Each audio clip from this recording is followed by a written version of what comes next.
मोहतरम नाजरीन और सामाईन अस्सलाम वालेकुम। इंग्लिस्तान की एक हसीन तरीन खतून की कहानी जो हिंदुस्तान के आखिरी वाइस रॉय लॉर्ड माउंटबेटन की शरीके हयात थी।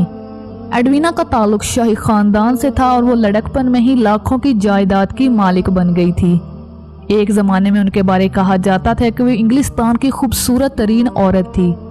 उनकी 1920 में अपने हम उम्र माउंटबेटन से मुलाकात हुई जो 2 साल बाद शादी में बदल गई। ये शादी किस तरह की शादी थी, इसके बारे में हम क्या कहें, आप खुद माउंटबेटन की जुबानी सुने। माउंटबेटन कहते हैं कि एडवीना और मैंने अपनी जिंदगी का बहुत बड़ा हिस्सा दूसरों की ख्वाबगाहों में गुजारा। अंग्रेजी इस्लाम में इस शादी को ओपन मैरिज या खुली शादी कहा जा सकता है। इस जोड़े की बेटी पामीला ने अपनी आप बीती में लिखा है कि इनकी वालदा मर्द खोर थीं और उनकी जिंदगी में तरह तरह के मर्द एक कतार की सूरत में आते और जाते रहे। हम बाकियों का तो जिक्र नहीं करेंगे मगर एक शख्स जिन पर थोड़ी रोशनी डालना जरूरी है जरूर करेंगे, तो वो है पंडित जवाहरलाल नेहरू, जिनको खुद पामीला मामू कहती थी। लेकिन कुछ अरसा बाद उनको पता चला कि वो खुद मामू नहीं हैं बल्कि किसी और को मामू बना रहे हैं।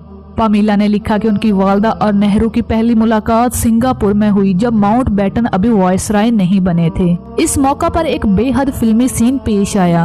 हुआ यूं कि जब माउंटबेटन और नेहरू की मुलाकात हुई तो नेहरू को देखने आए हुए हिंदुस्तानियों में भगदड़ मच गई और एडवीना लोगों में घिर गई। खतरा पैदा हो गया कि वो कहीं कुचली न जाएं।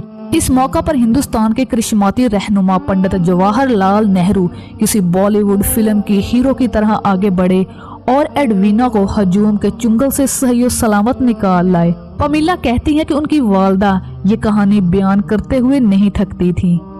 ताहम पामीला का इसरार है कि दोनों एक दूसरे के इश्क में बुरी तरह गिरफ्तार तो जरूर थे। इन दोनों के दरमियान 1960 यानी एडवीना की मौत तक खतूत का तबादला भी होता रहा, लेकिन बात इससे आगे नहीं बढ़ी।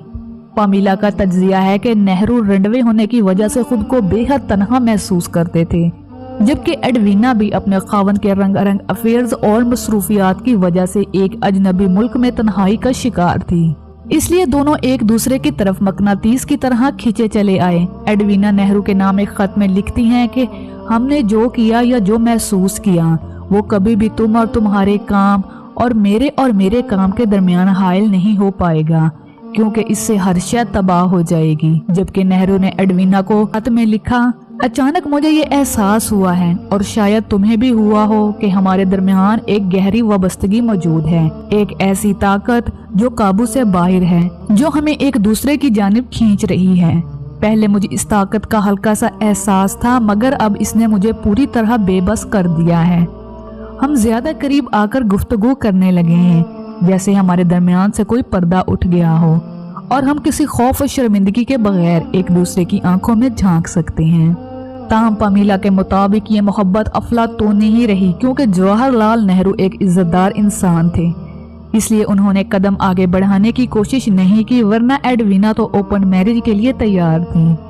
नाजरीन, आपको आज की वीडियो कैसी लगी, अपनी कीमती राय का इजहार कमेंट बॉक्स में लाजमी करिएगा और मजीद ऐसी मालूमाती वीडियोस के लिए चैनल को सब्सक्राइब कर दें। शुक्रिया।